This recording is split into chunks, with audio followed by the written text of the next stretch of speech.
Assalamualaikum warahmatullahi wabarakatuh. Alhamdulillah, jazakumullah khairan. Kita lanjutkan. Selanjutnya kalimat ke-34 ialah Al-Azim. Mungkin kita bertanya, katanya Allah besar dalam memberi, tapi nyatanya banyak yang kita mau tidak tercapai. Terkadang kita merasa bahwa apa yang kita inginkan belum kita dapatkan. Kalau begitu, di mana bentuk azim, di mana Allah adalah zat yang maha memberi dan juga maha memberikan hibah? Ini sebuah pertanyaan yang mari kita dalami.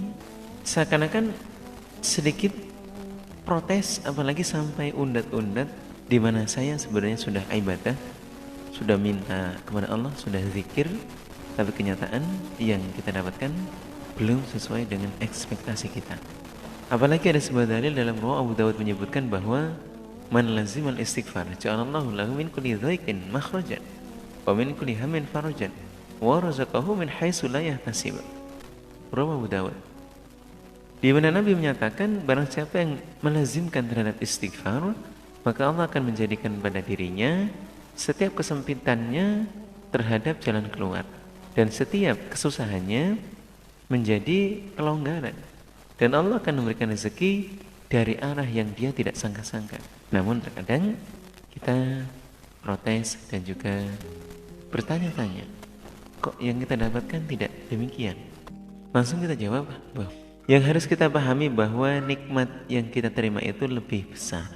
Contohnya adalah bernafas. Nafas kita ini termasuk nikmat yang besar. Kemudian minum, siapa yang memberi? Yang mendatangkan, yang menciptakan terhadap airnya, di mana contoh kasus ada seorang khalifah ialah Harun ar-Rasyid. Suatu saat dia haus, kemudian minta air minum kepada pembantunya, dan di situ sedang ada para ulama yang sedang berkumpul. Pada saat air itu datang, ada seorang ulama yang hadir di situ mau memberi hikmah.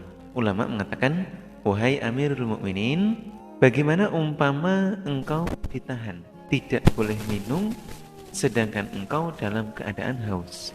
Lalu dengan apa kamu harus membeli ketika Allah menahan terhadap minuman yang engkau inginkan? Dengan apa engkau membeli? Selanjutnya Harun ar-Rasyid mengatakan bahwa saya akan membeli dengan separuh hartaku, karena kalau saya nggak minum, saya akan bisa saja wafat pada saat itu karena tertahan hausnya berhari-hari. Kemudian dilanjutkan oleh hikmah ulama, inilah harga sebuah air. Jadi ketika seseorang menginginkan terhadap sesuatu seperti halnya air minum, dan dia membutuhkan sekali dan menginginkan dalam tempo yang sangat diperlukan, dia bisa memberikan bahkan hartanya untuk mendapatkan sebuah air. Selanjutnya setelah minum, dia ditanya lagi, bagaimana kalau air yang sudah kamu minum tidak keluar dari jasadmu?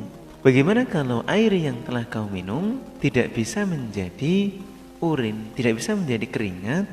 Apa yang akan kau lakukan? Selanjutnya dijawab, kata Harun ar-Rasyid, dia akan membeli dengan separuh kekuasaanku, di mana hal itu bisa menyembuhkan terhadap diriku. Karena kalau air yang kita minum di dalam badan itu tidak bisa keluar, hal ini bisa menjadi penyakit. Hal ini bisa menjadi sesuatu yang menyakitkan terhadap badan seseorang, bisa bengkak dan bahkan bisa mati. Kalau kemudian air itu tidak bisa keluar setelah masuknya, saya Harun ar-Rasyid akan menggunakan hartaku untuk membeli obat, untuk mengobati terhadap diriku agar sehat lagi.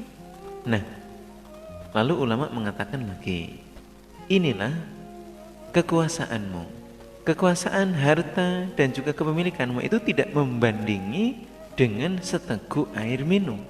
Dengan seteguk air minum kekuasaanmu itu tidak ada artinya. Bahwa bentuk dari Allah yang Maha Agung di dalam pemberian dan juga hibahnya, makanya yang kita lihat jangan yang belum diberi, tapi lihatlah nikmat yang sudah ada terhadap diri kita. Kadang-kadang apa yang sudah kita terima ini, kalau kemudian kita tukarkan dengan nikmat sehat saja, sudah tidak ada apa-apanya. Harta dan kekayaan yang kita miliki hanya untuk menebus kesehatan, untuk menebus kesembuhan. Sedangkan yang belum kita terima itu ya terkadang membuat kita sendiri lupa akan yang sudah kita terima. Kemudian ketika kita melafadzkan azim, kita meyakini betul bahwa besarnya Allah dalam membaca, supaya betul-betul dihayati baik nama dan sifatnya Allah, agar doa kita itu lebih cepat dikabulkan. Ahli hadis sebut nama As-Sa'bi pernah dipanggil oleh Ziyad, seorang pemimpin yang kejam yang akan membunuh terhadap dirinya. Ketika dia menghadap, yang biasanya orang-orang yang dipanggil oleh Ziyad itu bergetar kakinya, pada saat itu justru sebaliknya, Ziyadlah yang bergetar kakinya dan dibebaskan. Setelah bebas, As-Sa'bi ini ditanya oleh orang-orang yang melihat terhadap keadaan itu. Apa yang engkau baca wahai As-Sa'bi?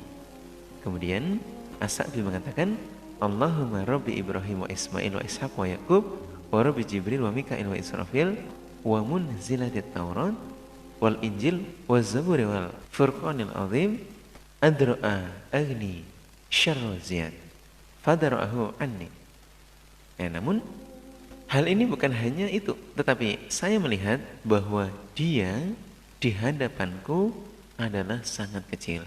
Jadi bagaimana Sa'bi ini melihat Allah yang maha azim, sedangkan Ziyad walaupun pemimpin yang kejam, di hadapan Allah adalah makhluk yang tidak ada apa-apanya.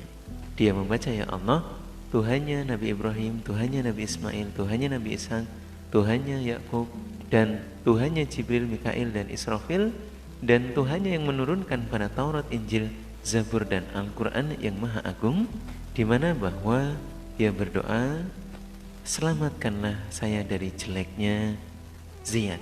Dan bagaimana dia As-Sa'bi berdoa agar membuat Ziyad menjadi hina di hadapan As-Sa'bi, karena yakin bahwa Allah yang maha agung. Dan pada saat itu yang dilihat oleh As-Sa'bi, Ziyad itu sangat rendah dan kecil di hadapan As-Sa'bi karena ketakziman terhadap Allah. Biasanya orang itu kalau menghadap Ziyad sudah keder, dengkulnya, kakinya bergetar, gerdek. Namun dia dengan meyakini kebesaran Allah, akhirnya Ziyad yang malah keder dan juga bergetar. Inilah pentingnya ketika berdoa, perlunya penghayatan terhadap doa kita. Alhamdulillah, jazakallahu khairan.